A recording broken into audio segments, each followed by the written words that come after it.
The rook is a target. The queen's a little bit of a target. Is he actually going to pull this off with 27 seconds on the clock? That is the problem. That is always the problem with Alireza Firouzja. We were talking about the third attacker. One of the two knights need to join the party, need to assist the rook and queen for Alireza. The path via f6, h5, or maybe g5. Just get one of those knights going. But where is the time? 27 seconds to deliver checkmate to the world number one. I have to tell you, like, if there was ever a chance to come back, it would be right now, because he might feel the pressure's a little bit off. But 20 seconds. Magnus ready to line up with queen h4. He stops it. And that wasn't the best move. You have to sacrifice that pawn. Comes back, does Magnus Carlsen. The knight does move forward. Eyeing that h5 square, he needs to get the black knight closer to the white king. Queen f1. Now you can't move that knight. That's 13, stuck. 12. Knight h6 played. Alireza desperate to find an inroad right there. But the rook pinned. He's setting up a king. Sidestep to defend the rook to free up the knight. But that's all going to take 2 seconds, and then he has 10 seconds for the remainder of this game. And guess what? Magnus has enough time to calculate all of that and some more with 2.5 minutes on the clock. Alireza Firouzja has to win. Magnus could even move the rook forward one square. He could consider sacrificing it for defensive measures. You give away the rook, you take queen takes knight attacking the king, but he doesn't even have to do that. He can just kind of retreat the rook and go and play defense. Alireza is just thinking right now, what can I pre-move in this position? Magnus steps up, he defends the g5 pawn. Alireza goes back to defend it. The king does go into that trade. Magnus's knight is coming in with a check. Who's attacking who? It looks like it's white that's going to get to the black king. Yeah. Gives a check. The queen's coming in. Queen f8 is like, it's mate, basically. Checkmate in one case of death, and that's it. And he resigns. Magnus Carlsen goes through. It will be Team Liquid in the finals for a second time in a row. What a match, what a dominating performance this was. Game 3 is where it came down to Alireza Firouzja with his shot, but did not seize it. And after that, a Magnus Carlsen show, keeping it on the clock, keeping it on the board. And at the end, the world number one will play, will defend his championship in the final tomorrow. It will be Magnus Carlsen versus Denis Lazovic. Just a great performance from Magnus. A lot of imbalanced games. And, well, what can we say? This was very nice. Getting in there with the rook, trading down. That's how things ultimately concluded. I think we're going to send it to the stage for an interview.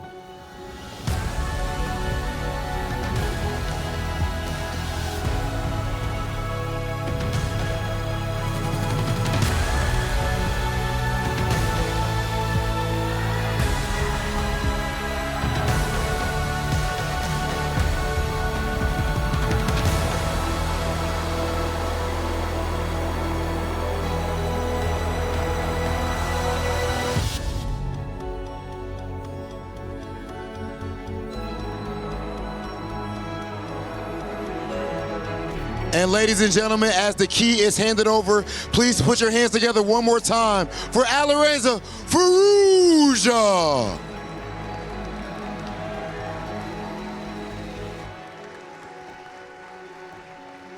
Magnus, you yourself said that you didn't feel like you were at your best up to this point in this tournament, yet you won dominantly. How did you feel about your performance now? I think this was by far my best performance so far in the tournament. I think it was a very, very good match. And you know, last year I felt that I was kind of playing better and pressing him on time as well. Today I pretty quickly realized that my best chance was to, you know, press him on time in a lot of these situations, and fortunately, yeah, I managed to work out. Third game obviously was crucial. He spent a little bit too much time there, and then I think when he had 45 seconds left or so, I kind of just started retreating my pieces, and I was basically going to set up this construction that he cannot break.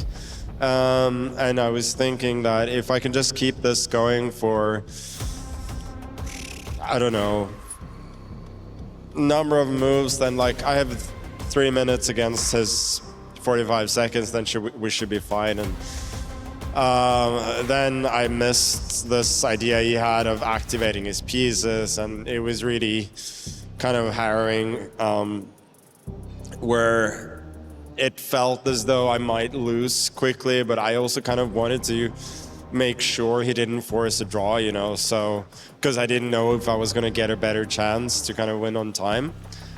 And yeah, fortunately I managed to escape that one and get the get the victory in time there. And yeah, the last two games were like absolute bloodbaths as well, but at that point at least I knew that I had some, you know, money in the bank, so I could afford to slip up once and still be okay. But I'm very happy with the way that I managed to fight in those last two games as well, because they were both really difficult. Like, he just never goes down without a fight.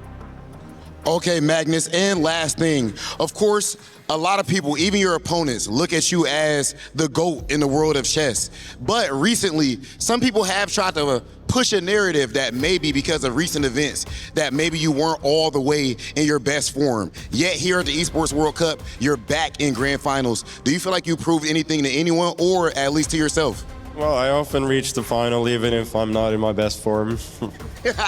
Okay, ladies and gentlemen, the one, the only, the best chess player on planet Earth, Magnus Carlsen. You can go ahead and crush your opponent, ski, brother. And it is time for the final key crush of the day, as Magnus Carlsen himself steps to the crusher to crush another opponent's dreams, as he is used to in a remake of last year's grand finals.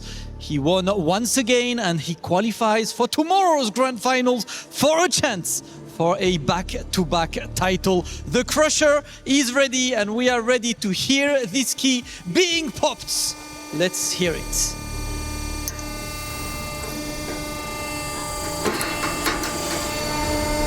Simple, efficient, just like his play. Magnus, once again, congratulations. One last question for you. You've got Denis Lazovic tomorrow in finals. And although he said that he was looking forward to hopefully play Alireza and not you, he says that he feels like he could do it and the threat is okay for him. What do you have to answer to that? Yeah, we played in the semi-final in the Speed Chess Championship, and he's really, really good. I think by this point, anyone who kind of underestimates him just is in for a little bit of a surprise. So yeah, he has earned his right to be here, and it's really no accident. So he's a little bit of a different opponent. Like, he just